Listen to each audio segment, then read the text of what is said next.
Dear Kuya Ethan, magandang araw po sa lahat.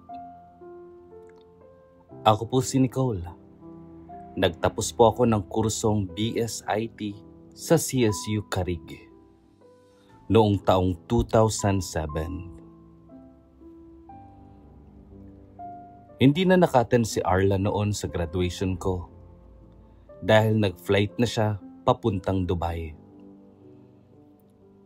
upang magtrabaho sa isang hotel doon. HRM ang tinapos ni Arlan at siya ang boyfriend ko noon pang second year college ako. Fourth year na siya noong maging kami. Pero sa CSU siya nagtapos. Ang pag-alis ni Arlan ang dahilan kung bakit hindi lubos ang saya noong graduation ko. Hindi lang dahil sa tuluyan na siyang mapapalayo sa akin, kundi dahil nasa Dubai din ang babaeng itinuring kong karibal sa puso ni Arlan. Siya si Thea. Maganda ang mukha at pangangatawan ni Thea, ngunit kulang siya sa talino. Kaya nga, domestic helper ang nakuha niyang trabaho sa Dubai. Pero kung pagmamasdan mo ang mga litrato ni Thea sa kanyang Facebook account, hindi mo masasabing domestic helper lamang siya. Doon, maporma siya at magaling pumose sa mga litrato niya. Mas iisipin mong isa siyang fashion model kesa katulong ng Arabo. Maganda si Thea. At kahit hindi sabihin ni Arlan sa akin, ay alam kong magkikita sila ni Thea sa Dubai. Ayaw ko mang isipin ang magselos at magduda, ay nararamdaman ko naman talaga yun sa puso ko. Third year college ako nung ako ang piliin ni Arlan at hiniwalayan niya ng tuluyan si Thea. Mas maganda at mas sexy si Thea kaysa sa akin, kaya alam kong nainsulto ng sobra si Thea. Dahil ako nga ang pinili ni Arlan. Magkababayan kaming tatlo, pero magkaiba kami ng barangay. Katabi ng barangay namin ang barangay ni Thea. Samantalang ang kina Arlan ay sa sentro. Kami ni Thea sa iisang school nagtapos nung high school. Magkabatch din kami at sa unang pagkakataong makita ko si Arlan ay magkasama sila ni Thea sa bayan. Pista ng bayan noon. Nakasalubong namin sila sa park at napatitig sa akin si Arlan noon. At saka ngumiti. Hindi ako ngumiti dahil nakatingin din sa akin si Thea. Hindi kami magkakilala personally ni Thea. Pero kilala ko siya. Kasi madalas siyang sumali sa mga beauty contest sa school at madalas siyang ma-runner-up lang dahil nga sa kulang siya sa talino. Lagi siyang bumabagsak sa question and answer portion. Ilang beses ko pa hong nakita si Arlan sa bayan. Hanggang sa noong bagong sampa ako dyan sa Tugigaraw, noong college na ako. Bigla na lang dumaan si Arlan sa harapan namin. Naka-shorts lang siya nung gumabi. Natanaw namin siya sa katabing boarding house. Yun pala, neighbors kami. Third year na si Arlan noon. At ako'y first year pa lamang. Pero nung maligaw siya, unang tinanong ko sa kanya ay kung hindi na sila ni Thea. Ang sagot naman niya, manliligaw na ba naman ako sa'yo kung may girlfriend ako? Napatitig ako sa gwapong mukha ni Arlan noon. Nakaramdam ako ng tiwala sa kanya. At hindi nagtagal, nung ako'y second year, sinagot ko na. Sina Belia, Christy at Mona. Ang mga ka-boardmate ko o mga ka-roommate ko sa boarding house. Noon sila ay may kanya-kanyang boyfriend na noon at masyado silang liberated. Madalas kong marinig ang mga kwentuhan nila tungkol sa pakikipagtalik nila sa mga boyfriends nila. Madalas magbiro si Mona. Ay huwag kayong maingay, may bata nakikinig. Ako ang pinariringgan noon ni Mona. Kahit na halos magkakaedad lamang kami, may nagawa ang pagiging liberated na mga ka-roommate ko kung bakit naibigay ko na rin ang sarili ko kay Arlan ng 4th year na kami. Isa pa, madalas niya akong biruin noon. Kapag kinukulit niya ako, kapag di ko daw siya pinagbigyan, baka daw matukso sa iba. Sabi ko naman, di matukso ka lang. Ibe-break naman kita. Sabi ko yon, pero ang totoo, ayaw ko siyang mawala sa akin. Kasi mahal na mahal ko na siya.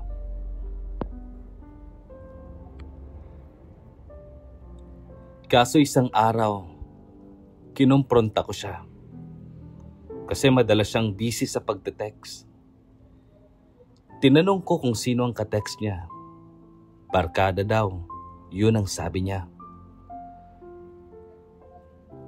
Pero nung magkaroon ako ng pagkakataong mahawakan ng cellphone niya, nabasa ko ang mga messages. Mula sa isang tao na ang pangalan sa phone book niya ay XT, letter X at letter T. Binasa ko din ang mga sent messages niya. Doon ko nalaman na si Thea ang ka-text niya. Kinumpronta ko siya at umamin naman siya na si Thea ngayon. Pero sabi niya ay friend na lang daw sila. Friend na lang daw ang turing niya kay Thea. Pero si Thea daw ay nagpaparamdam ng higit pa sa friends. So inawi ko siya. Masyado yatang masasakit ang mga nasabi ko sa kanya. Kaya't nag-walk out siya noon. Ilang araw na hindi niya ako kinakausap o tinetext. Nahirapan ako at nagsisi. Kaya ako ang unang nakipagbati sa kanya. Noon na rin siya humirit sa gusto niya na maangkin ako. Handa ko na siyang pagbigyan noon. Pinagpangako ko siya na kahit anong mangyari, hindi niya ako iiwan. Nangako nga siya, Kuya Ethan. Kaya pinagbigyan ko na. Naramdaman ko naman na mas naging malambing at mapagmahal si Arlan mula nung ibigay ko ang sarili ko sa kanya. Lalo na nung nagtatrabaho na siya. Tuwing sweldo niya, kumakain kami sa labas at kung ano-ano ang mga nireregalo niya sa akin. Kahit na wala namang okasyon. Kaya lang, alam ko na nakikipag-ugnayan pa rin siya kay Thea. At yun ang nakakasakit sa aking damdamin. May isang pagkakataon kasi ng 4th year college na ako. Magkasama kami ni Arlan sa plaza ng Tuguegarao nang makasalubong namin si Thea. Kay tamis ng ngiti at pagbati ni Thea. Samantalang si Arlan, halatang alumpihit at hindi komportable. Nung panahong yun ay nagtatrabaho na rin si Thea. Base yon sa kanyang uniform. Magkabatch lang kami ni Thea. At alam kong hindi siya nagpatuloy ng pag-aaral. Hanggang sa ako mismo ang nakakita sa kanila. Nung araw na sabi ni Arlan ay nag-aayos daw siya ng NBI at passport niya. Nakasakay naman ako sa tricycle noon. Galing ng sentro papuntang CSU Carig. Nakita ko sila sa waiting shed. Malapit sa shed, magkasama sila. Agad kong tinext si Arlan noon habang malakas ang kabog ng dibdib ko at nerbiyos. Ang sabi niya, nagkataon lang daw na nagkita sila ni Thea dahil nag-aayos din daw si Thea ng papers niya papuntang abroad. Hindi na ako nakipagtalo pa noon, pero hindi naalis ang duda ko. May namamagitan pa rin talaga sa kanila. Hanggang sa nalaman kong nakaalis na nga si Thea papuntang Dubai noong buwan ng Nobyembre. Buwan ng Enero, naisipan kong isearch ang Facebook ni Thea. Noon ko nakita ang kanyang mas bumonggang personalidad. At sa mga friends ni Thea sa Facebook, kabilang doon si Arlan. Isa sa mga picture ni Thea, marami ang comments. Isa si Arlan sa mga nag-comment. Ang sabi ni Arlan, "Wow, wag masyadong magpaganda. Baka dumugin ka ng mga Arabo." Ganon ang comment ni Arlan. Sa comment na yon, halatang undertone ng worry at saka praise, pag-alala at papuri. Nasaktan ako at nag-alala. Pero tanggap ko rin, deserving ni Thea ang papuri. Dahil talagang lalo pa siyang gumanda at pumorma. Kahit na domestic helper lamang siya sa Dubai. At yun nga, nung sumapit ang graduation ko sa college, ay siya namang alis ni Arlan papuntang Dubai din. Masaya na sana ako noon kasi nga graduation ko. Kaso, nabahiran yun ng lungkot at kawalan ng katiwasayan sa isip. Dahil alam kong sa Dubai ay magkikita at magsasama sina Arlan at Thea. At kung ikaw nasa kalagayan ko, Kuya Ethan, mapapanatag ka ba? Nahihirapan akong ipasok sa trabaho ang tinapos kong kurso. Nabakante ako ng 3 buwan after graduation. Hanggang sa nung dumating ang ate ko galing ng Qatar.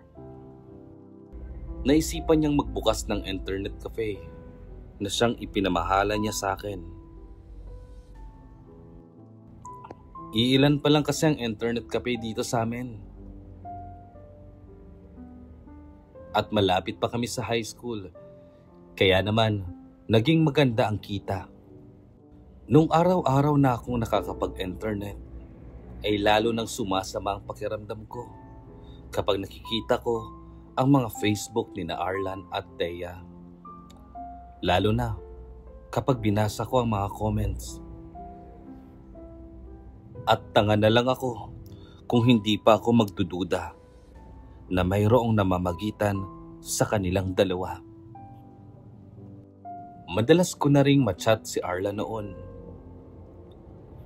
Kapag gabi, ay panay pa rin ang daldal niya tungkol sa kanila ni Thea. Kung minsan ay nababadtrip sa akin si Arlan dahil puro daw ako duda. Wala daw akong tiwala sa kanya. Pero ang pinakaayaw kong sinabi sa akin ni Arlan ay yung nai-insecure daw ako. Yon ang mga eksaktong salita niya. Maghanap ka rin ng matinong trabaho dyan para tumaas ang tingin mo sa sarili mo. Insecurity lang yung nararamdaman mo kay Thea eh. Ganon ang eksaktong salita ni Arlan sa chat noon. Nabigla ako sa pagkabasa ko nito. Pero nagawa ko siyang sagutin. Ang sabi ko naman, ako? Mai-insecure kay Thea? Katulong ng mga Arabo kainggitan ko? Hello?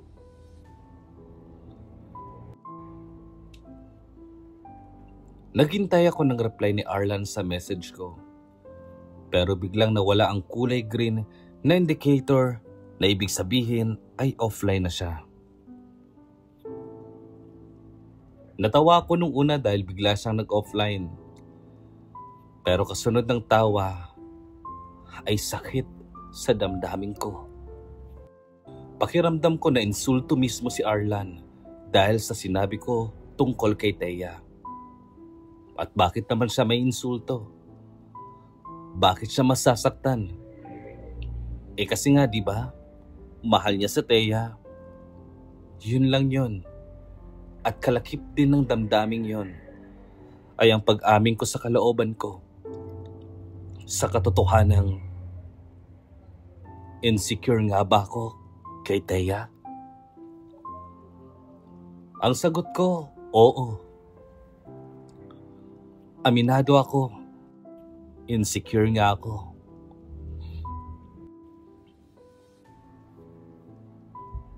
Nung sumunod na taon, dumating din ang panganay naming kapatid na si Kuya Arman na galing naman sa Bahrain. At agad ding nagnegosyo ng paggawaan ng steel truss at steel window na siya ngang naging trabaho niya sa Bahrain. Kaya't hiningi niya sa parents namin na ibenta na ang agricultural land dun sa baryo namin.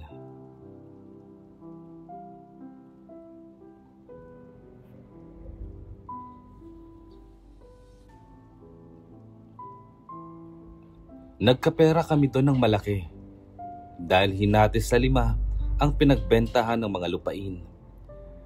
Nag-iisip na rin ako noon ng negosyo na pwede kong i-investan ang perang naparte ko sa lupa namin.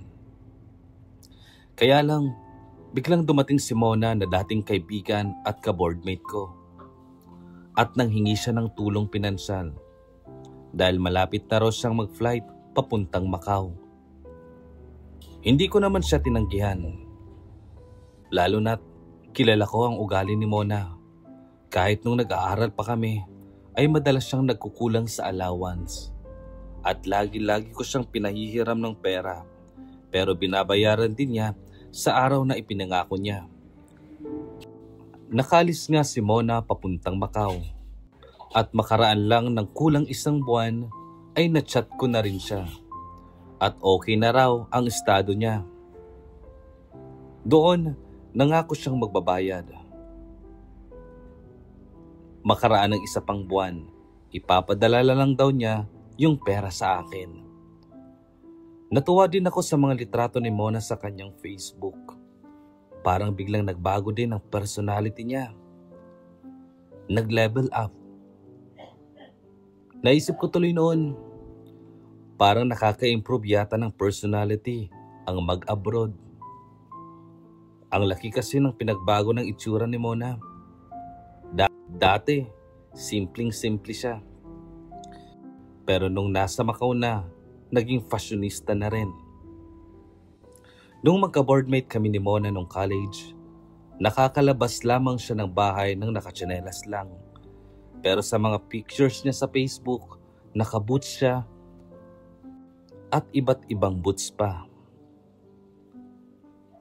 Ganon din si Thea. May gustong-gusto akong picture ni Thea. Yung naka-red na blouse na may mga ruffles tapos naka-shirt. Naka-skirt ng black at red na checkered. Then naka-black boots din. Ang ganda niyang pagmasdan. Walang comment si Arlan sa picture na yun ni Thea. Pero kasali siya sa mga nag-like. Bitter ulit ako nun. Kasi sa lahat ng mga pictures ko, sa Facebook, kahit isa, walang nilike si Arlan. May mga comments sa pictures ko, pero ni minsan hindi siya nag-like. Sabay bakit? Bakit naman kasi siya magla-like sa mga pictures ko? Wala namang kakaiba sa mga yon. Pero naisip ko rin, siguro kapag nasa abroad na rin ako, baka sakaling i-like na rin ni Arlan ang mga pictures ko. Well, naisip ko lang, ano kaya kung kaya kong mag-abroad? Hindi ko pinangarap ang magtrabaho sa ibang bansa. Pero bakit nga ba hindi ko subukan? Total, may pera naman ako. Hindi naman ako hihingi sa parents ko ng pang-abroad ko. Hanggang sa magdesisyon ako at ang sabi ko sa sarili ko, okay, sige, try ko din. Yun ang conditioning ng isip ko sa pag-abroad. Ang conditioning ng isip ko sa pag-abroad ay hindi masyadong malakas. May takot kasi ako. Paano kung nabisit ang amo ko? Paano kung abusuhin ako? Paano kung mahirapan ako at puro sama ng loob ang dadanasin ko doon? Takot ako sa mga ganito kasi hindi ako nasanay. Masyadong naging normal ang pamilya ko at wala masyadong pagsubok sa amin. Naiwasan ko rin na masaktan nung high school ako dahil hindi naman ako nakipagrelasyon kahit na kanino. Masasabi ko nga na naging boring ang buhay ko lalo na ng high school ako. At medyo nagkaroon lang ng kulay nung college nga ako dahil kay Arlan. Gwapo si Arlan, ka-listener. Pwede talaga siyang pangarapin at aminado ako na pinangarap ko siya. Mula ng unang pagkakataong makita ko siya sa bayan na magkasama sila ni Thea noon. Yun din ang unang pagkakataong makaramdam ako ng inggit kay Thea dahil sa gwapong boyfriend niya. Hindi lang kasi basta gwapo si Arlan eh. Astig pati ang titig at porma. At kapag ngumiti, siguradong kikiligin ka at tatamaan ka. Kaya nga na-inlove ako ng sobra kay Arlan. Kaya naging selosa at possessive ako. Kaya ayoko siyang maagaw ng iba kahit na mas maganda pa sa akin ang karibal ko kahit pa si Thea. Agad kong inasikaso nga ang NBI at passport ko. Nagawa ko ang dalawang yon sa 2 araw din. Kailangan ko lang maghintay ng 3 linggo para sa passport. Nakakaramdam ako ng excitement noon. At sa paghihintay ng passport ko, ang plano ko, kapag nakuha ko ng passport ko ay bibili ako ng plane ticket tsaka ako pupunta ng Macau. Pwede daw ang ganun ayon kay Mona noon. Ganun daw ang ginawa ng mga nakilala niya sa Macau. Kaso, 4 na araw bago ko makuha ang aking passport, ay nag-chat kami ni Arlan sa Facebook. Hindi ko sinasabi sa kanya ang tungkol sa plano kong pag-abroad. May mga bagong picture si Arlan noon. Napansin ko ang group picture nila. Sa bandang dulo ng bahagi ng picture, may babae pero hindi buo ang katawan at parte ng palda lang ang nakuha sa picture na yon. Pero yung bracelet na pink sa kamay at yung palda na yon, pamilyar sa akin, si Thea yon. Tinanong ko si Arlan kung nagkakasama sila ni Thea sa Dubai. Ang sagot niya, hindi pa. Sinabi kong may nakita akong group picture nila na magkasama sila. Bigla siyang nag-log out pero bumalik din kaagad at saka nag-reply. Oh sige, aaminin ko na. Nagsasama kami ni Thea dito. Pero may mga kasama kaming iba. Bakit kailangan mong magsinungaling? Tanong ko. Aamin ka lang pala kapag nahuhuli ka na? Dahil mahirap kang umunawa. Dahil iba ang umaandar dyan sa utak mo. Ganon ang reply niya. At least, tama ang andar ng utak ko. Alam ko na may ginagawa kayong milagro dyan ni Thea. Nako, bahala ka kung anong gusto mong isipin. Masyado ka kasing insecure. Noon pa lang ay iniisip ko na makipag-break kay Arlan, pero natakot ako. Sa totoo lang, hindi lang naman ako ang babaeng pinagtataksilan ng boyfriend eh.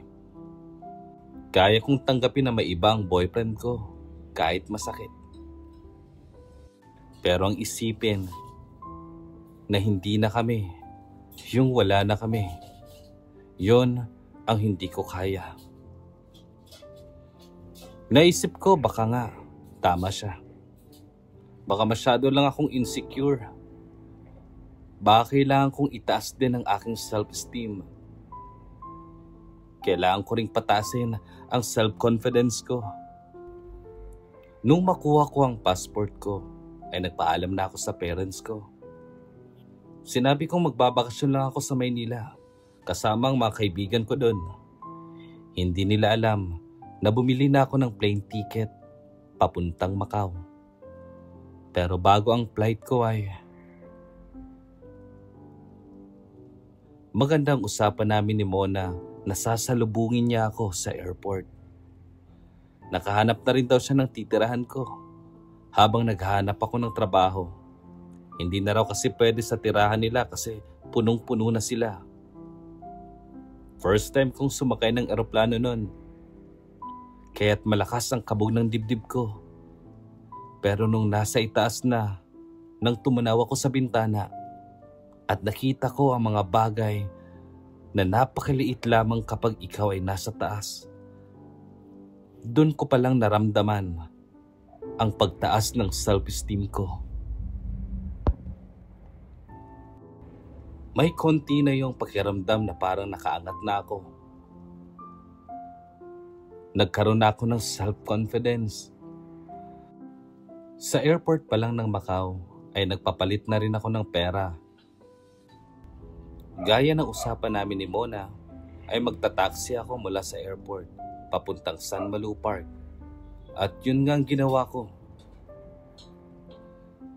Kaagad nga ako nakita ni Mona noon.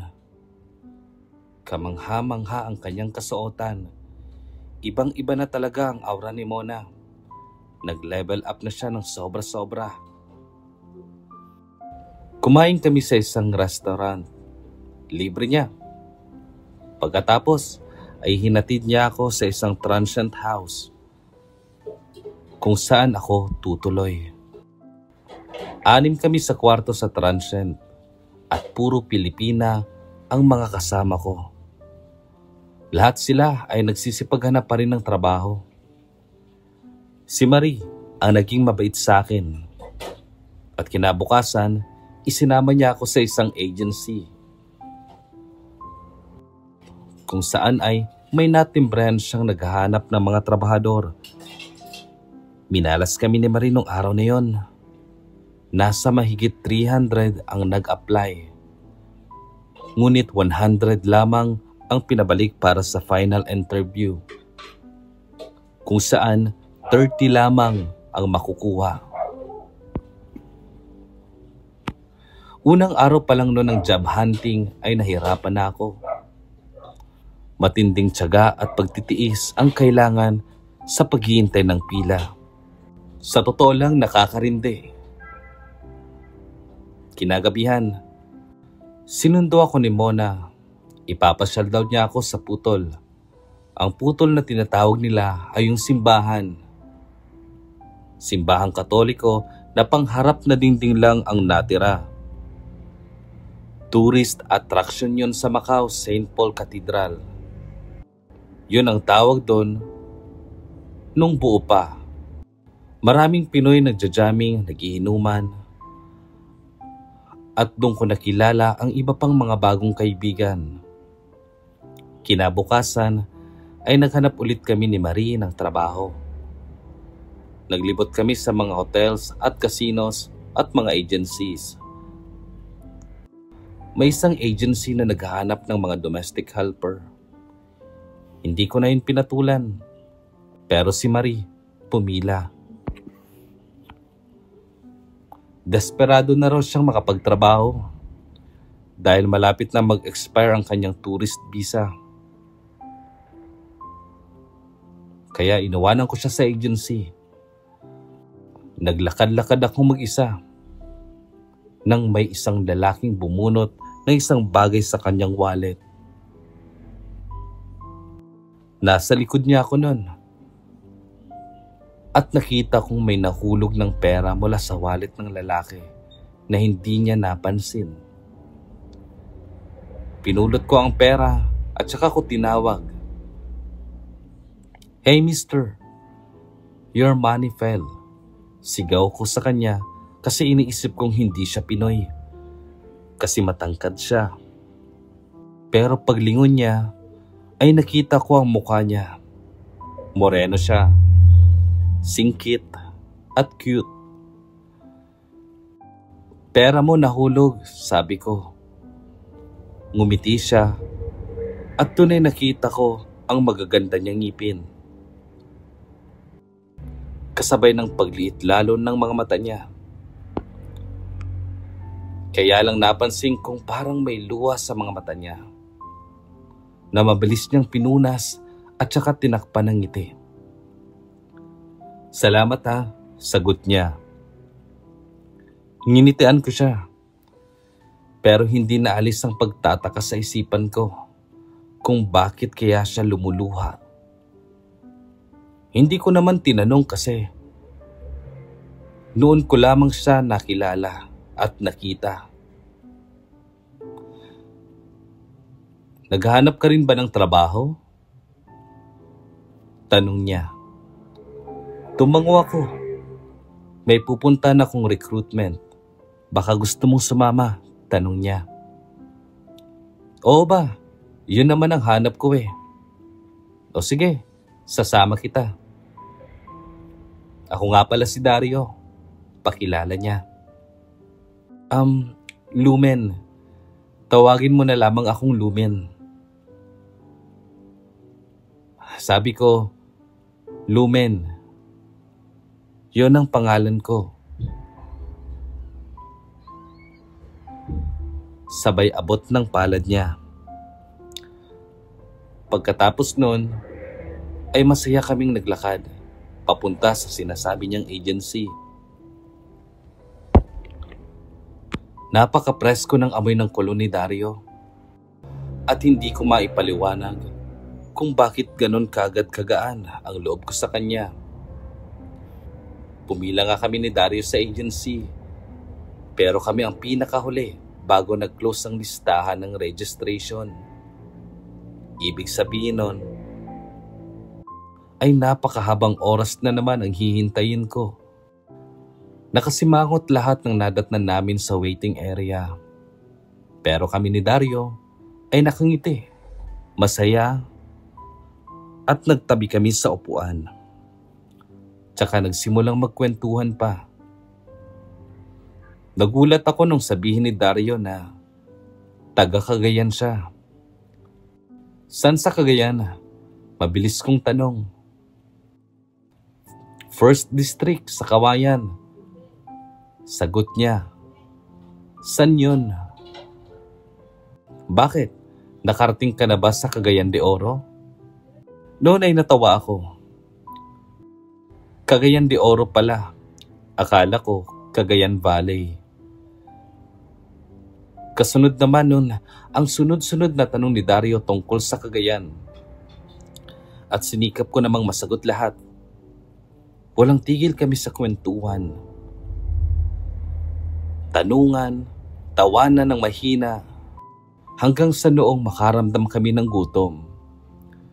Sinabi niyang sabay kaming kakain pagkatapos ng interview. Kaso bago palang marating ang pila namin, ay sinabing balik na lang kami bukas. Pasado 7:00 na ng gabing noon. Nang makalabas kami ng agency, pumasok kami sa pinakamalapit na restaurant at kaagad lumapit ang isang waitress sa amin. Kinuha ang aming order. Ilang sandali pa'y Isa pang nakangiting waitress ang lumapit sa amin. May nahanap na ba kayong trabaho? Tanong niya. Obviously, Pinay din siya. Wala pa nga eh. Si Dario ang sumagot. May dinukot ng babae sa bulsa niya. Isang maliit na piraso ng papel ng address.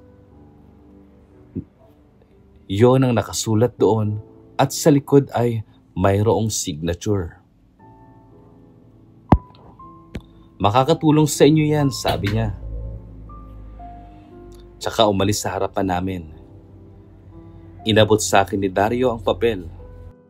Ngunit binalik ko sa kanya. Ano, punta natin? Tanong niya. Oo, maaga pa naman eh. Sagot ko.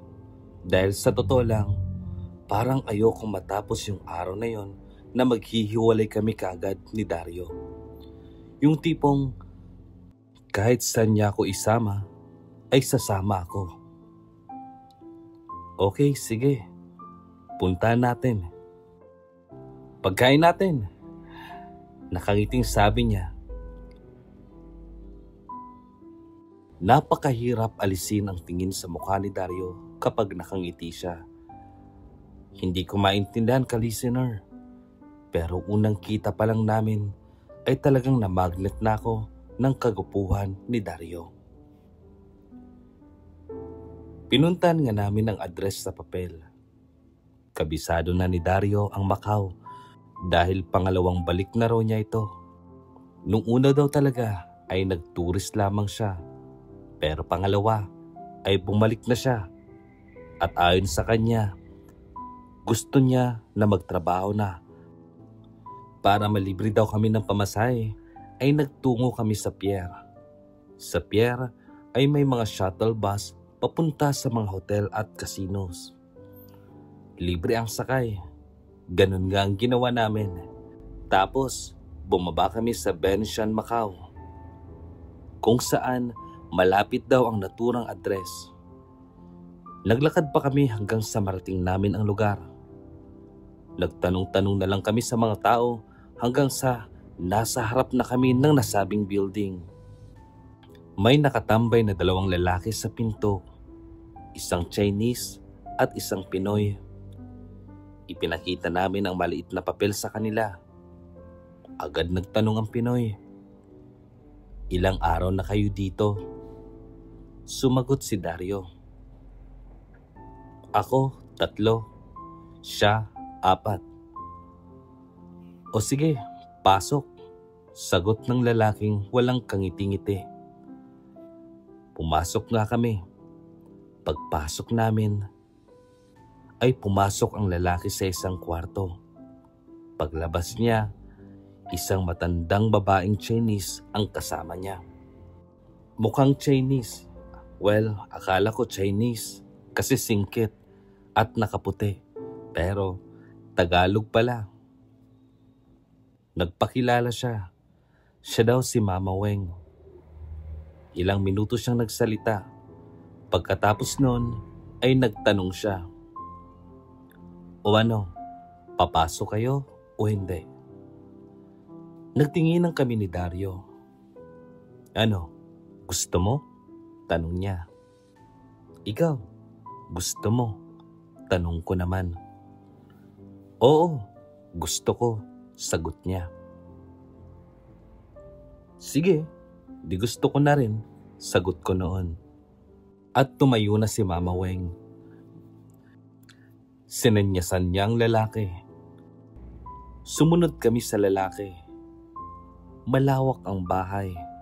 Ang lalaki ng mga kwarto, salas, dining room, kusina. Kapansin-pansin ang halos buong dingding ang laki ng poster ng mga tao sa wall ng salas at saka dining room. 10 tao ang laman ng poster at namumukhaan ko yung isang babae doon sa poster. Siya yung babae na nagbigay sa amin ng address. Itinuro ko yung kay Dario at sabi niya, kanina pa raw niya yun napansin. Paglabas namin ay garahe na at mayroong 4 na sasakyan. Sumakay kami doon sa isa. Tinanong ng lalaki na nagpakilalang si Kuya Edgar kung saan kami pupunta. Sinabi ni Dario ang mga transient namin at kabisadong-kabisado ni Kuya Edgar ang direksyon at daan. Pagdating ko sa transient, wala si Marie. Agad daw sinundo ng amo niya dahil natanggap siya bilang domestic helper. Ako naman ay kinuha ko lahat ng gamit ko. Pagkatapos ay bumalik ako sa sasakyan at kina Dario naman doon kami tumungo. Kinuha din lahat ni Dario ang mga gamit niya sa transient nila. Bumalik kami sa bahay ni Mama Weng. Pareho kaming tahimik ni Dario sa sasakyan. Nawala na mangiti sa labi namin dahil sa totoo lang, may duda sa isip ko. May takot. Kung ako lang siguro mag-isa ang kausap ni Mama Weng at inimbitahang tumira sa kanya, hindi ako papayag. Kaso kasama ko si Dario. At ewan ko kung bakit ganun kalaki ang tiwala ko kay Dario. Kahit na bagong kakilala ko lang siya. Pero naisip ko din, hindi lang yun dahil sa tiwala, kundi dahil sa gusto ko talaga siyang makasama pa. At pagpasok namin sa bahay ni Mama Weng, dala ang mga gamit namin, inakay kami ni Kuya Edgar sa isang kwarto kung saan nakinuhanan kami ng litrato at kinuha din ang cellphones namin. Pati ang laptop ni Dario, kinuha din. Bawal daw ang communication gadget sa bahay. Pagkatapos nun, ay lumabas kami, papunta naman sa salas, kung saan ay nadatnan na namin ang ilang babae at lalaki. Binati nila kami. Welcome housemates. Halos chorus nilang bate. Nagtinginan kami ni Dario. Isa lang ang tumatak sa isipan ko matapos kong marinig ang salitang housemate. Big Brother house? Lahat ng babae sa iisang kwarto matutulog. Ang lalaki din sa iisang kwarto din. Tulong-tulong sa lahat ng gawain sa bahay ni Mama Weng. At may 4 na oras na duty sa trabaho sa lahat. Pero hindi yun regular o contracted na trabaho.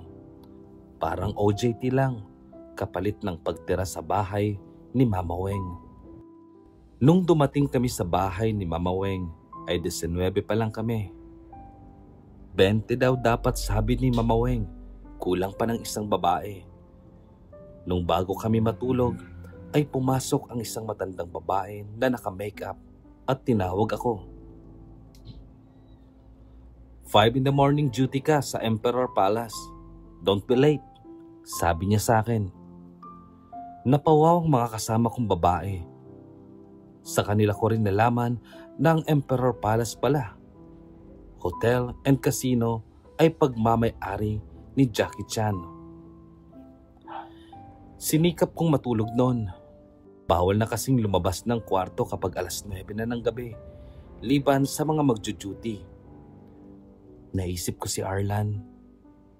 Oo, naisip ko siya.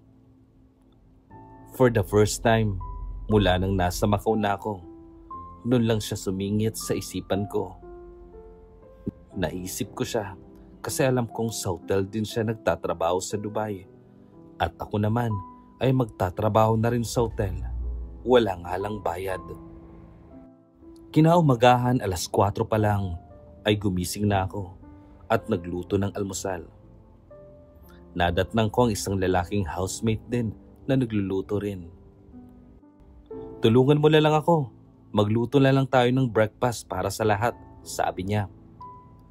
Siya si Norwin na ayon sa kanya ay taga Manila. Marami siyang nilulutong breakfast for everybody. Pagkakain namin ni Norwin ay naligo na kami. Kami ang sabay na magjo-duty ng alas 5. Pero sa ibang hotel siya. 15 minutes before 5 ay nagtawag na si Kuya Edgar na driver na siyang maghahatid sa amin ni Norwin kung saan kami magtatrabaho. Walang bayad ang trabahong yun, pero naging excited ako, lalo na nung pinasuot na rin ako ng uniform bilang housekeeper ng hotel ni Jackie Chan. Madali lang ang trabaho. Inimagine ko nga ang sarili ko na parang si Jennifer Lopez sa kanyang pelikulang Made in Manhattan. Maglilinis lang ng mga kwarto ng mga nag-check-out na customers. 3 tao per kwarto. May isang baguhan. Ako yon, may trainee at isang datihan na siyang tagamando. Natapos ang 4 na oras ko sa Emperor. Bitin kasi parang hindi ko man lang namalayang lumakad ang oras.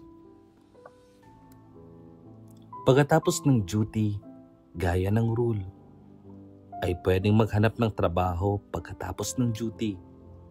Pwedeng lumabas at maghanap ng ma-applyan na trabaho. Pero kailangan bumalik bago mag-alas 5 ng hapon. Yun ang isa sa mga rule. Naglakad-lakad akong mag-isa noon, pero parang may namimiss ako. Si Dario. Ang kulon niya, ang ngiti niya, ang boses niya, at higit sa lahat, yung kasama siyang naglalakad sa lansangan ng Macau. Yon ang namimiss ko kay Dario. Parang nasa Big Brother house nga kami. Ganun ang lagay. Ang pagkakaiba lang ay nakakalabas kami after the duty sa kanya-kanyang trabaho. Ay pwedeng maghanap ng trabahong bibigyan ka ng kontrata. Kailangan bumalik nga lang sa bahay ni Mama Weng bago mag-alas 5 ng hapon. Ang hindi makakasunod doon at sa iba pang rules ay mapaparusahan o kaya naman ay mapapalabas ng bahay. Malaking tulong ang bahay ni Mama Weng. Libre ang transient, pati pagkain. At ang pagkain ay hindi basta-basta. Kompleto ang groceries, karne, isda, gulay. Wala kang masasabi sa supply. Kami-kami nga lang ang magluluto at bahagi yon ng mga tasks namin. 20 days lamang ka-listener sa bahay ni Mama Weng. Yan ay bago mag 30 days yung visa. Pagdating ng araw na yon, kung sinong matitirang 5, yon ang lucky 5 ay siguradong may trabaho maganda na si Mama Weng mismo ang maghahanap at nanghingi sa mga connections niya sa Macau. Umuwi ako sa bahay ng alas 4 pa lang. At noon ay pinagkaguluhan ng mga housemates ang bagong dating na babae. Siya si Ate Gina, na siyang pinakamaganda. Dati daw siyang teacher dito, diyan sa Pilipinas. Mataba siya at magaling magpatawa. Siya ang kumompleto sa bilang ng 20 na mga housemates. Agad kong napansin si Dario nun sa sofa. Katabi niya si Glory, ang kulot at magandang housemate. Parang close na sila at yon ay kaagad na nakasakit sa damdamin ko. Agad akong nagselos kahit alam kong wala naman akong karapatan para magselos. Matamis ang ngiti sa akin ni Dario noon, pero hindi ko yung gusto. Hindi ko gusto yung masyadong pagkakadikit nila ni Glory sa sofa, kaya hindi ko siya nginingitian. Sa halip ay nagkunwari ako na hindi ko siya napansin. Bandang alas 9 ng gabi ay nagpa-meeting si Mama Weng kasama ang 4 niyang mata. Sila ang mga mata ng bahay.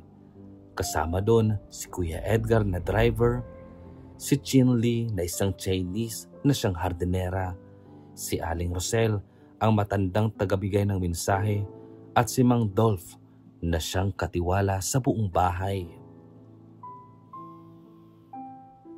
Hindi mahilig magsalita si Mang Dolph pero matalas daw ang kanyang mata at pandinig, pati na ang pang-amoy. Binigyan kami ng tig-iisang t-shirt.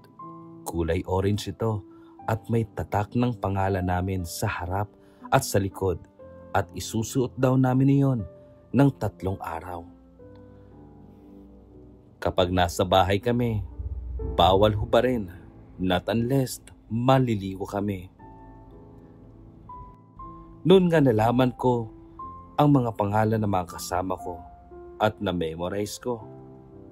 Sa mga babae, si Ana, Cherry, Francesca, si Ate Gina, Glory, Imelda, Joanne, Tina at Via. In alphabetical order yan. At sa mga lalaki naman, si Bonnie, si Dario, Edmond, Hero, Joshua, Leonard, Matt, Norwin, Regan, at saka si Wawi. Sila ang mga lalaki. At maliban kay Hero, lahat sila ay may itsura, lalo na si Leonard na napakaputi, matangkad at gwapo talaga. Sumunod si Regan, na kahit hindi masyadong mabuti ang lakas ng dating dahil well-trim ang kanyang katawan na pinaghirapan daw niya sa gym sa kanila noon sa Batangas. Hindi na si Dario ang pinakagwapo, pero si Dario ang kakaiba dahil maganda ang pagkamoreno niya at ang pagkasingkit ng kanyang mga mata. Sa babae naman, matingkad ang kagandahan ni Glory. Kulot-kulot ang mahaba niyang buhok na kulay light brown. Bagay sa kanyang flawless na skin ang kanyang buhok. Sumunod si Joanne na napaka-slim at napakagaling mag-English. Maganda rin ang morena beauties na sina Tina at Via na parehong taga-Bataan. Maganda rin sana si Francesca pero medyo mataba kasi. Walang pinipiling araw ang eviction o pagpapalaya sa bahay. Kapag nakadisplay na ang picture mo sa malapad na pinto, papalabas ng garahe na kung tawagin nila ay hunting, evicted ka na. Bubuhatin mo na ang bag mo at babay ka na. Maghahanap ka ulit ng transient na titirahan mo. Bibili ka ulit ng pagkain mo. At kung may natira pang araw sa visa mo, pwede pang maghanap ng trabaho. Kung wala na, syempre, uuwi ka na. Ang basehan lang naman ng eviction ay kung nasusunod mo ang mga patakaran ni Mama Weng sa bahay niya. Disiplina. Ituring mong bahay mo ang bahay niya. Pakikisama. Huwag mang-away ng housemate. Magsipag. Ito ay para sa bahay at sa duty sa trabaho.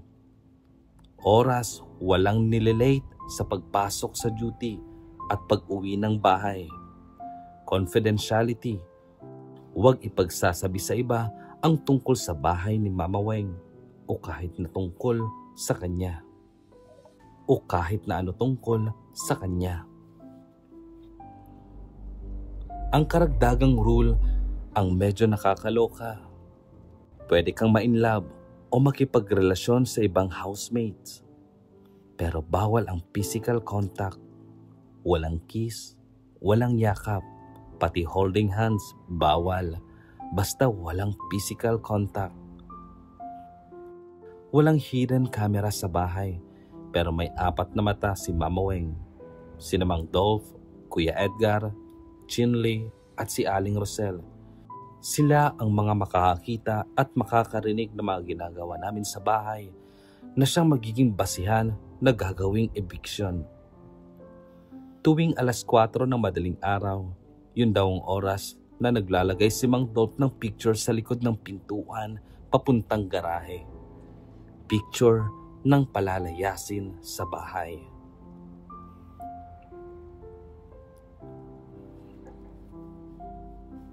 Nung gabi ding yon ay may bisitang dumating matapos ang pamiting ni Mama Weng.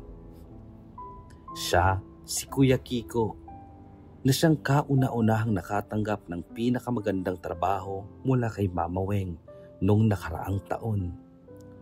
Sa napakalaking poster doon sa dingding ng salas ay nasa gitna si Kuya Kiko. Parang siya ang grand winner. Supervisor na si Kuya Kiko noon sa Wynn Casino at nagkakamal na siya ng maraming pera dahil yon sa pagkapanalo niya sa mga task at challenges sa bahay noon ni Mama Weng.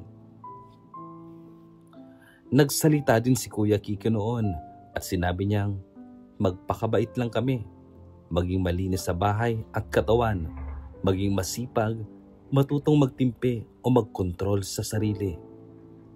Nakakasiguro daw kami ng magandang trabaho sa Macau sa loob ng 20 araw. 35 lang ako, pero may mansyon na ako sa Pozo Robio. Sa Pozo Robio, Pangasinan. Makakaya nyo rin yan kung gusto nyo. 20 days lang naman, sabi pa ni Kuya Kiko noon sa amin. Marami sa amin ang na-inspire. Siyempre, sa totoo lang, napakahirap maghanap ng trabaho sa Macau. Kaya hindi nakapagtataka kung lahat kami noon sa bahay ni Mama Weng ay nangangarap. Lahat kami noon ay nangangarap na mapasali sa Lucky 5. Ang Lucky 5 kasi, sure na mayroong magandang mapagtatrabahuhan sa Macau. Muli akong nag-duty sa Emperor nung sumapit ulit ang umaga. Hindi na ako naglibot pagkatapos ng duty ko. Mas gusto kong umuwi na lang sa bahay ni Mama Weng at nadatnang ko ang gulo sa bahay. Nawalan daw ng pera si Francesca at ang nawalang pera ay natagpuan sa mga gamit ni Imelda. Inaway ni Francesca si Imelda at pinatulan naman siya ni Imelda to the extent na nagsabunutan sila. Nag-referee ngayon si Glory na maganda, kaya siya nadamay sa away. Ramdam namin kinabukasan ay may ipopost na litrato ng housemate na siyang mai-evict. Kami ni Norwin ang unang nakakita ng dalawang litrato. Litrato yon ni na Francesca at Imelda.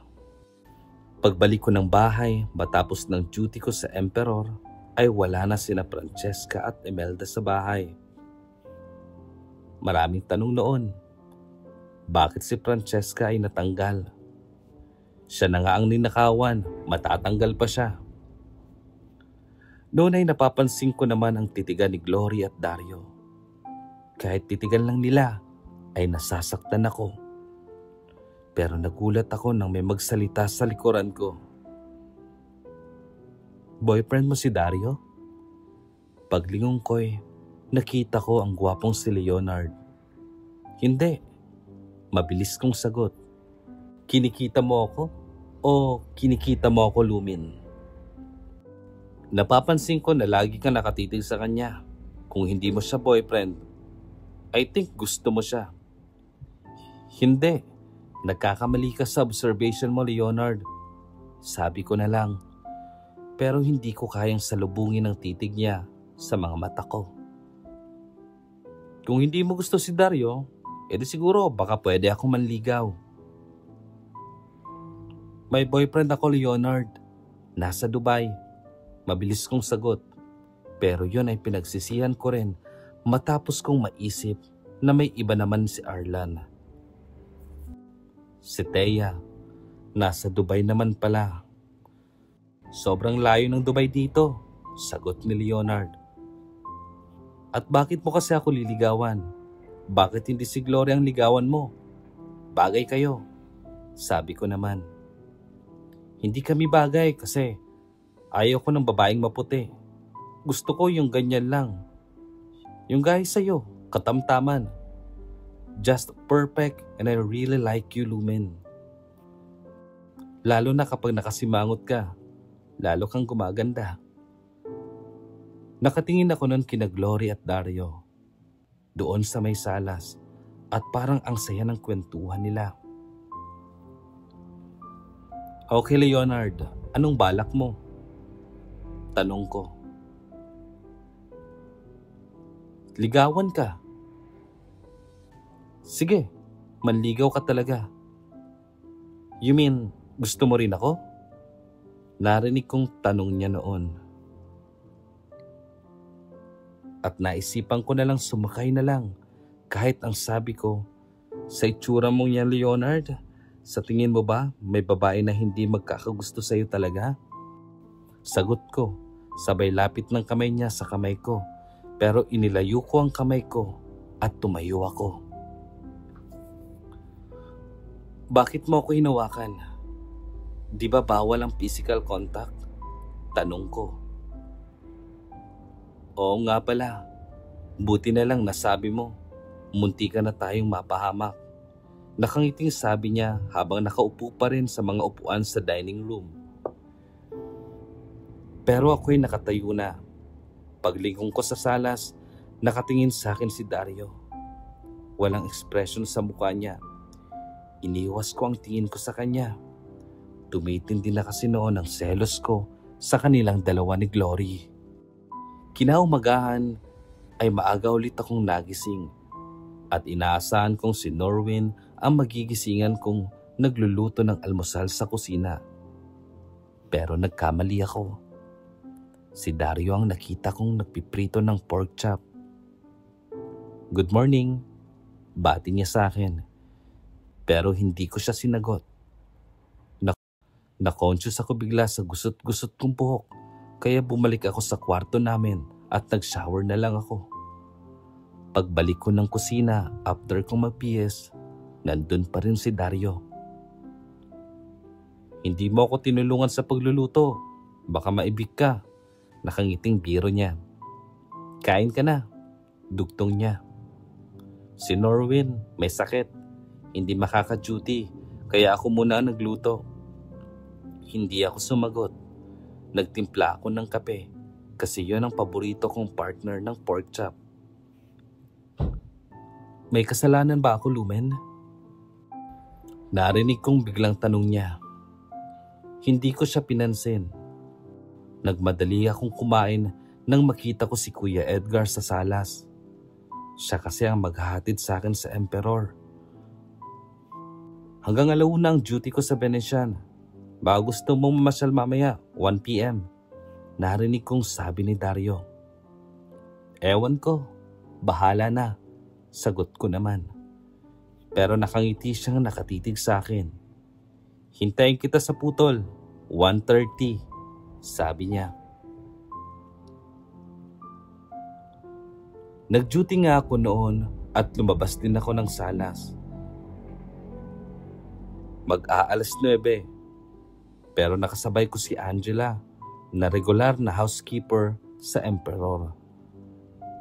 Palabas na rin siya doon, pero sabi niya ay dadaan daw siya sa friend niya dahil may libreng wifi doon sa friend niya. Pwede makapag-internet din. Sabi ko, sure. Kabayan, ikaw pa. Sumama nga ako kay Angela at nung makarating kami sa resto kung saan nagtatrabaho ang kaibigan niya ay pinahiram niya sa akin ang netbook niya. Ako pa talaga ang pinauna niya. At agad akong nag-view ng Facebook ni Arlan. Nabasa ko ang message ni Thea sa mismong wall ng Facebook ni Arlan. Tandang-tanda ko pa ang message. Ang sabi niya, hindi mo na ako kayang saktan. Manhid na ang puso ko sa mga pasakit mo. Kesa magalit ako sa iyo, mamahalin na lang kita sa paraang gusto ko. Naintriga naman ako sa post ni Thea na ilang minuto pa lang niyang naipost sa wall ni Arlan. Hindi online si Arlan noon Kaya't alam kong hindi pa niya nababasa yon. Sigurado ako na para yon kay Arlan dahil sa wall mismo ni Arlan yon na i-post. Kaya lang, naisip ko rin bakit sa wall? Bakit hindi na lang sa private message? Pang-10 umaga namin sa bahay ni Mama Weng. Kami ulit ni Norwin ang nakikita ng 2 litratong nakadikit sa pinto. Pictures ni Cherry at Edmond. Nagtaka kami ni Norwin kung anong violations ng 2. Pumasok kami ni Norwin bago mag 5:00 at pagbalik ko ng bahay nung pasado 9:00, wala na si Cherry at si Edmond. Walang nakakaalam kung anong dahilan kung bakit sila napaalis. Ganon din sa dahilan kung bakit natanggal si Francesca na siya na nga ang pinagnakawan ng pera. Napapailing na lang kami noon kasi malaking katanungan sa amin yung mga dahilan ng eviction. Pero mas nakapagtataka nung picture ni Joshua ang makagis na namin sa pintong kung tawagin ay Hoteng. Tulog pa si Joshua noon, kaya't hindi na namin natanong kung anong kasalanan niya. Pagkatapos ng duty ko sa Emperor, ay nagmadali akong makauwi, kaya't diretso ako sa nakaparking na shuttle bus. Pero may humarang sa dadaanan ko. Si Dario. Natigilan ako kasi may dala siyang bulaklak. "For you," sabi niya. Tinanggap ko ang bulaklak pero malaki ang pagtataka ng isipan ko this time. "Siguro sasama ka na sa akin sa pamamasyal," sabi niya. Hindi ko kasi siya sinipot doon sa putol nung una siyang magyaya. So pinagbigyan ko siya. Kahit sa totoo lang ay may pagtataka sa isip ko kung bakit ako ang gusto niyang makasamang mamasyal. Pwede rin naman si Glory kasi bakante rin siya. At saka bakit ako binigyan ng flowers? Napapangiti na lang ako noon kasi hindi ako makapaniwala sa iniisip kong baka may gusto siya sa akin. Hindi ako kagandahan kumpara kay Glory o kay Joanne. Nakakatawa, di ba, Lumen? Magkasama tayo sa isang bahay pero sobra kitang namimiss. Narinig ko pang sabi niya. Hindi ako komportable sa tutumbukin ng usapan kaya binago ko ang topic. Bakit daw naibig si Joshua? Tanong ko. Di ko alam. Walang nakakaalam. Ako, baka bigla na rin ako maibig nang hindi ko alam ang dahilan. Pero bago pa mangyari yon, Lumen, bago pa tayo magkahiwalay, ay may gusto akong sabihin sa'yo. Tumigil siya sa paglalakad at saka humarap sa akin. Diretso sa mga mata ko ang titig niya. Mahal kita. Mahal na mahal kita. Gusto kong malaman mo yan habang hindi pa huli ang lahat. Nung sumunod na umaga, pagkagising ko ay madilim sa kusina. 14 na araw na namin noon sa bahay ni Mama Weng. At nung madaling araw na yon ay wala na si Norwin na siyang nakasanayang kong nakakagising nagluluto. Nung switch ko ang ilaw ay nabigla ako nang makita ko ang 7 magkakatabing litrato sa pinto. As in, 7. Sobra ang pagkakaba ko noon. Pero agad ding akong na-relieve nang makita kong wala doon ang litrato ko. Wala din doon ang litrato ni Dario. Sina Glory, Norwin, Tina, Via, Reagan, Matt at Wawi ang mga litrato sa pinto na mai-evict na. Sobra na ang pagtataka ko noon kung bakit biglaan at kung bakit ang dami nila. Ang natira na lang, ako, si Ana, si Ate Gina, si Joanne, at sa mga lalaki naman, si Dario, Bonnie, Hero, at Leonard. Sinikap ko ring magluto ng breakfast para sa lahat. Kahit na mag-isa lamang ako, kahit nahirap ako kasi nakakalito na yung mga nangyayari sa eviction. Lahat kami nagsisikap na huwag matanggal lahat. Nagsisipag at nagpapakabait. Pero bakit may natatanggal pa rin? Matapos akong mag-duty ng umagang yon, ay nagmadali akong umuwi. Yun ang mahirap ng madaling araw umalis. Laging excited umuwi upang makibalita. Pero paglabas ko ng hotel ay may humarang sa akin, si Dario. At may dala na namang bulaklak noon. Pinagsabihan ko na siya, wala ka pang trabaho. Bili ka na ng bili ng bulaklak. Mamaya, maubos ang pera mo. Baka maibig ka pa. Uuwi ka ng luhaan sa Pilipinas. Sabi ko. Pero ngumiti lang siya. Sabay hila sa kamay ko upang tumakbo. Habulin ang papaalis na shuttle bus papuntang pier. Hindi na lang ako nagtanong dahil alam kong sa pasyalan na naman ang punta namin. That time ay dinala ako ni Dario sa Grand Prix. Isa yun sa dinarayong lugar sa Macau. Karera ng mga kotse ng mabibilis. Maghapon ulit kami ni Dario sa labas at nung pauwi na kami, tsaka nagbalita si Dario at ang sabi niya, may nomination mamayang gabi. Bukas, 2 ulit ang matatanggal mula sa gagawing nominasyon. Isang babae at isang lalaki. 9 na lang tayo, di ba? -2. Tapos 7 na lang bukas. Siguro matatanggal na ako, sabi ko. Bakit ka naman matatanggal? Baka lang, sagot ko. Naramdaman ko ang biglang paghawak ni Dario sa aking kamay. Hinayaan ko lang siya. Gusto ko naman kasi yun. Ramdam ng puso ko ang pag-ibig para kay Dario. Hindi ko lang masabi dahil hindi pa kami break ni Arlan. Alam mo yung tipong parang nalalandian ako sa sarili ko kung papatol ako sa iba kahit na wala pang closure ang relasyon ko kay Arlan.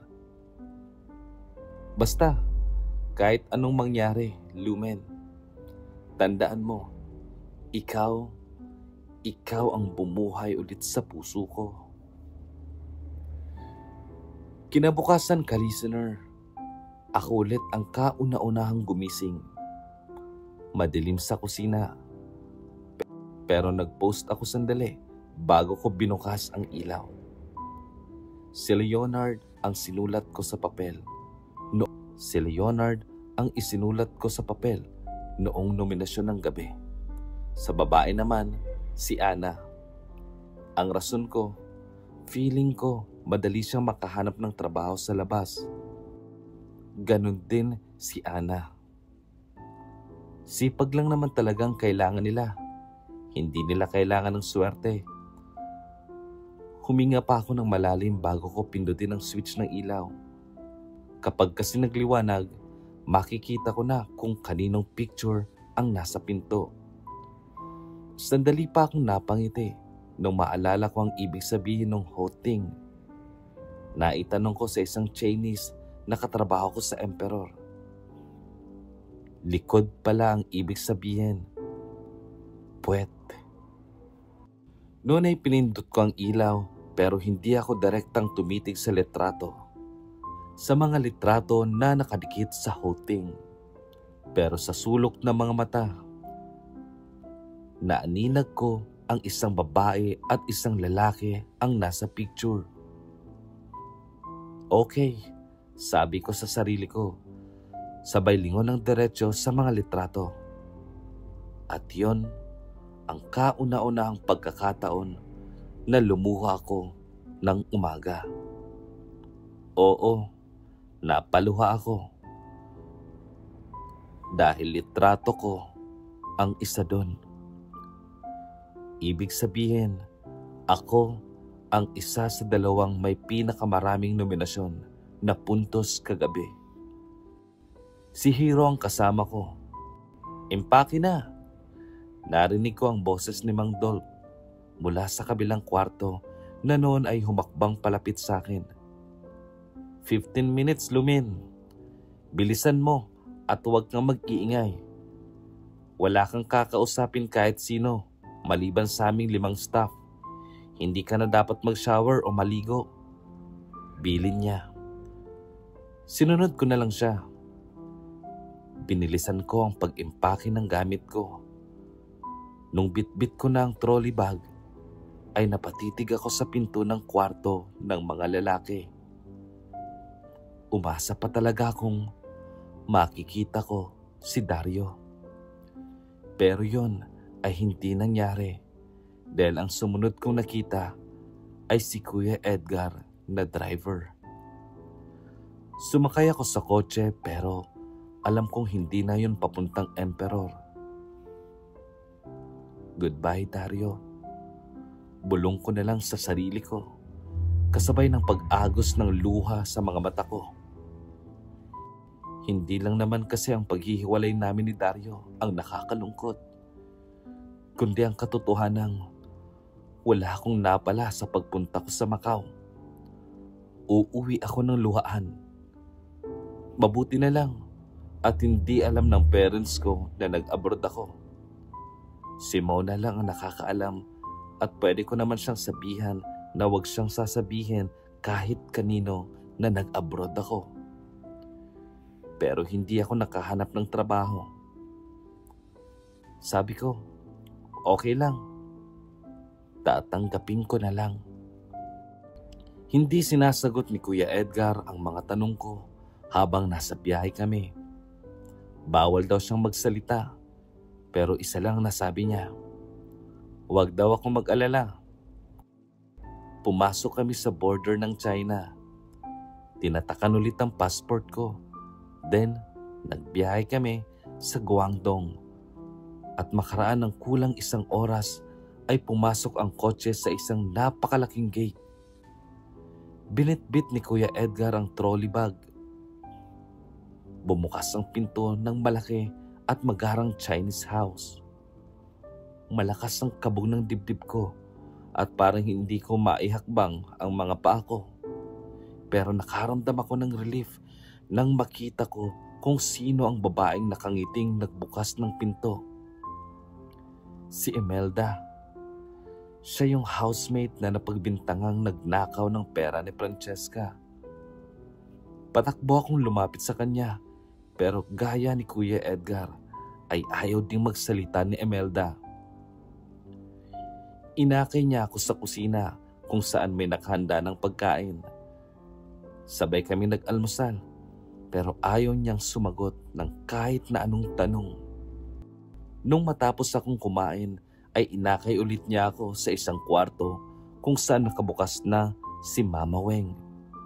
Magandang umaga sa iyo, anak. Nakangiting bati ni Mama Weng sa akin. Good morning po.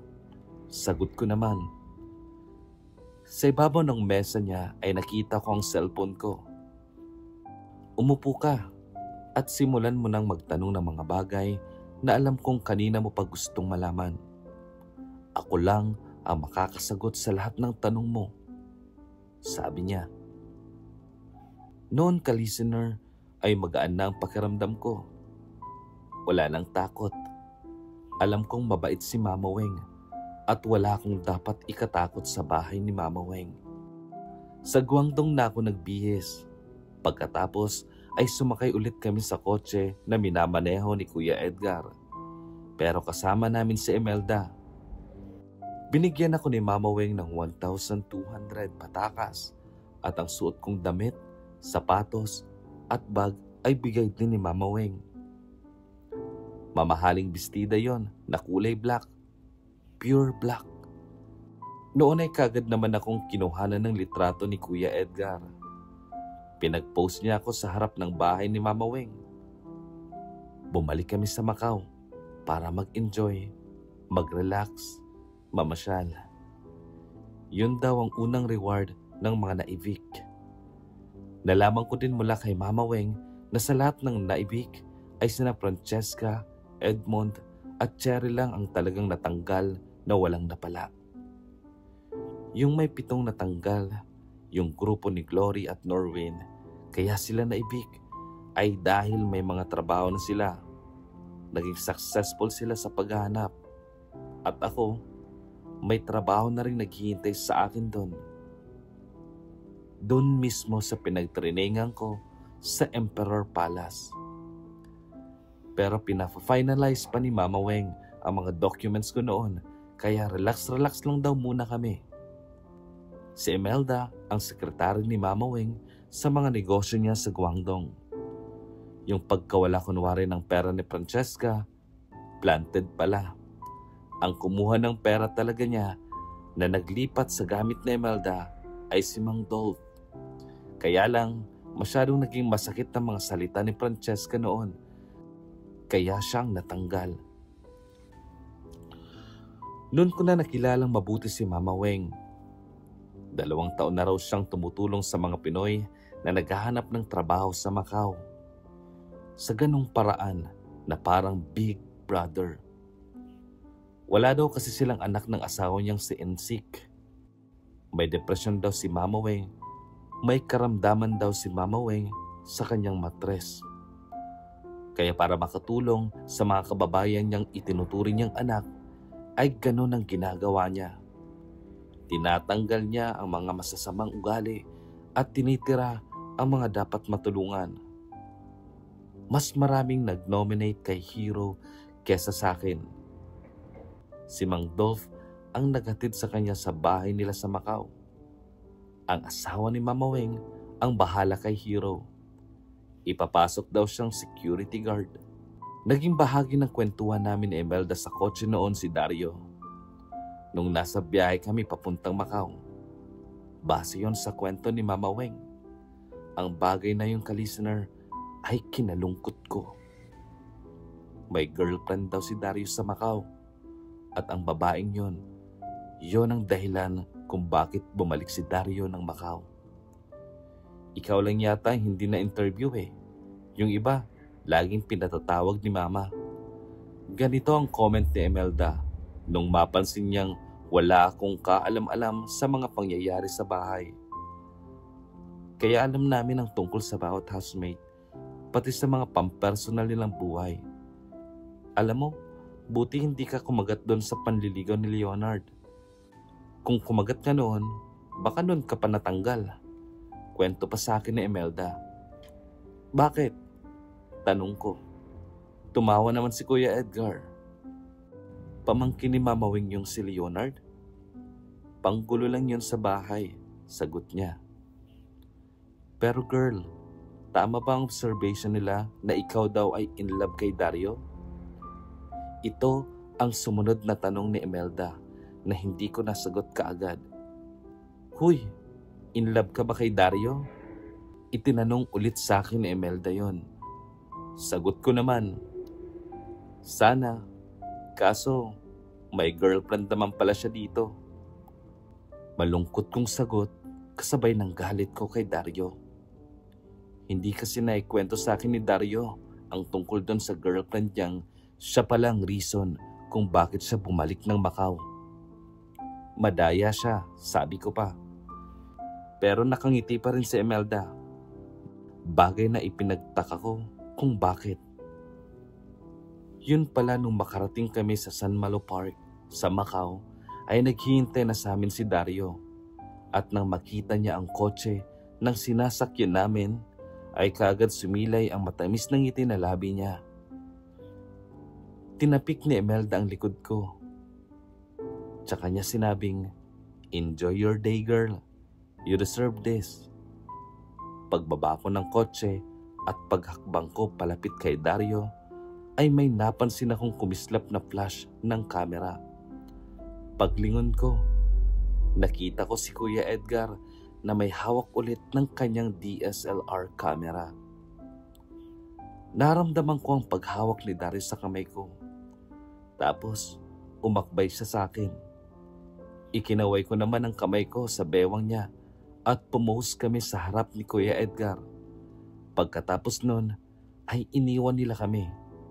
Kailangan daw namin ng privacy, sabi ni Imelda. Noon nga ay marahan kaming naglakad ni Dario sa park. Narinig ko siyang nagsalita. Ang sabi niya, second day pa lang natin sa bahay. Alam mo ba, evicted ka agad ako. Narinig kong sabi niya nung naglalakad kami sa park. Napalingon ako sa kanya. Na-hire na ako sa Wynn Casino, sa restaurant. Pero hindi ko pinatulan. Kasi gusto ko pang manatili sa bahay para makasama pa kita. Kinausap ko lang si Mama Weng na wag muna akong ibigay.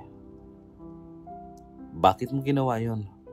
Nasa top 7 ka na, sabi ko. Sabi ko nga, gusto pa kitang makasama. Bakit ba hindi ka naniniwalang mahal kita? Kasi pakiramdam ko hindi tayo bagay. At saka, nalaman kong may girlfriend ka dito. Kaya daw bumalik ka dito dahil sa kanya. Ex-girlfriend ko na siya, si Catherine. Wala na kami totally. At saka hindi na kami. Hindi na magiging kami. Natatandaan mo ba, Lumen? Nung una tayong magkita? Nung may nahulog na pera sa wallet ko? Nung dinukot ko ang picture ni Catherine para punitin? Umiiyak ako nun. Pero humingi ako ng sign sa Diyos na sabi ko, kung sino mang babaeng makikilala ko agad siya ang makakatulong sa akin para makamove on. Siya ang mamahalin ko. Then ikaw ang nakilala ko. Kaya mo pinipilit ang sarili mo na mahalin ako, ganun ba? Lumen, hiniling kita sa Diyos. Sagot niya noon. Umupo ako sa ibabaw ng isang magarang upuan sa park. Tumabi siya. Hindi ko siya tinitingnan. Lumen, mahal kita. Dario, ganun ba kadali para sa'yo? Yung pag-ibig na kapag hiniling mo lang, tapos kung sinong makita mo doon sa kalsada ay siya na. Hindi ganun kadali, Dario.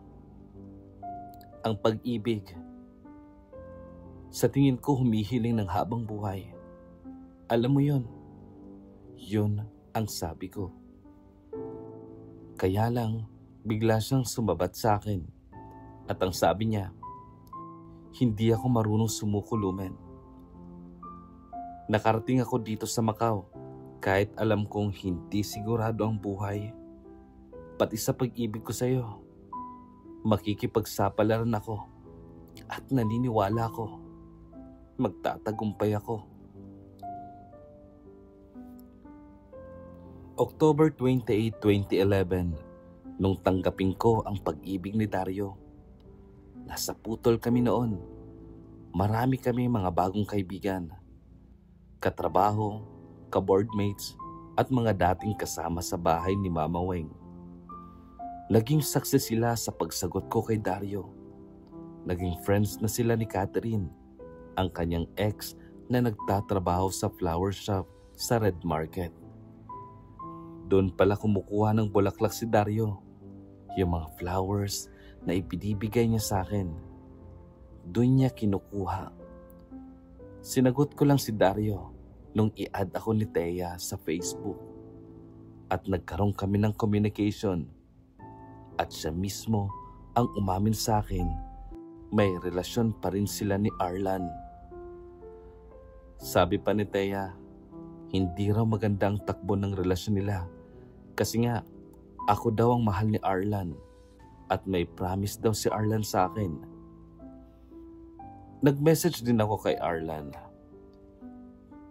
Break up message. Hindi ko na masyadong pinag-isipan ang message na yon. Basta ang alam ko, dapat ko na siyang i-break dahil nagawa niyang pagtaksilan ako. Bi-break ko siya, tsaka ako sinagot si Dario. Brinake ko siya, tsaka ako sinagot si Dario. E di ayos. Walang problema. Sa ngayon, engaged na kami ni Dario. We love each other so much. Kaya lang, gusto pa naming magtrabaho at mag-ipon pa para sa aming future. Nung una masipag pa akong mag-post ng mga bago kong picture sa Facebook kasi gusto kong gantihan si Arlan. Natupad ang plano kong maglagay ng magaganda kong pictures para i-like niya ang lahat ng pictures ko. Nilalike niya, kaso nga lang, hindi okay yon sa aking mahal na si Dario. Ayaw daw niyang masyado akong public, kaya yun, pinatago niya sa akin ang mga pictures ko. Well, he's my boss now, and mahal na mahal ko siya. At saka sa tingin ko, tama naman siya.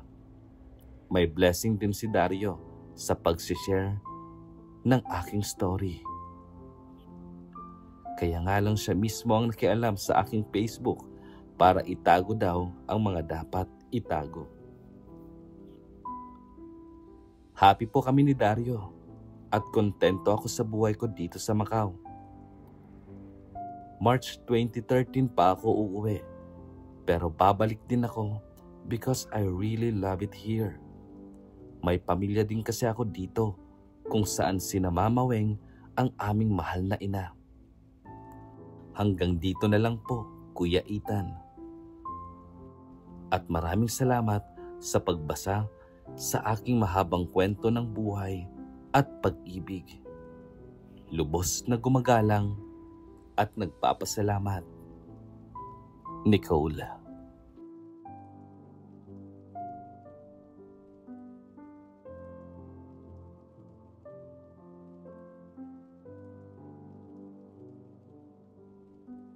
Hindi man araw-araw na nakangiti, ilang beses na rin tayong humihindi. Di na mabilang ang ating mga tampuhan. Away batin natin, di na namamalayan. Heto tayo,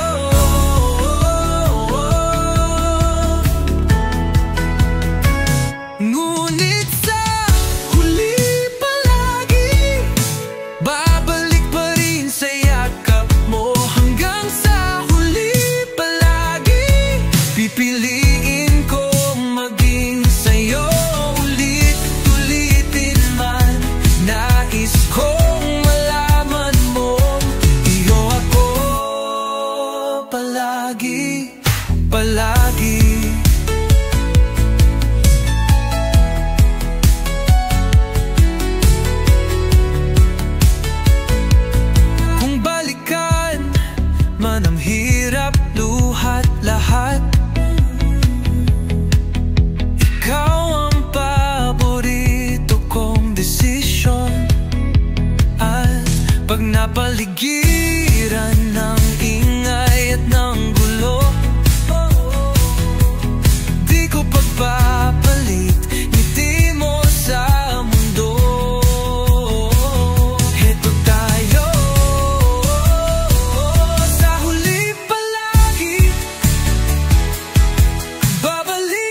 ating pilak at ginto, diamante may abutin.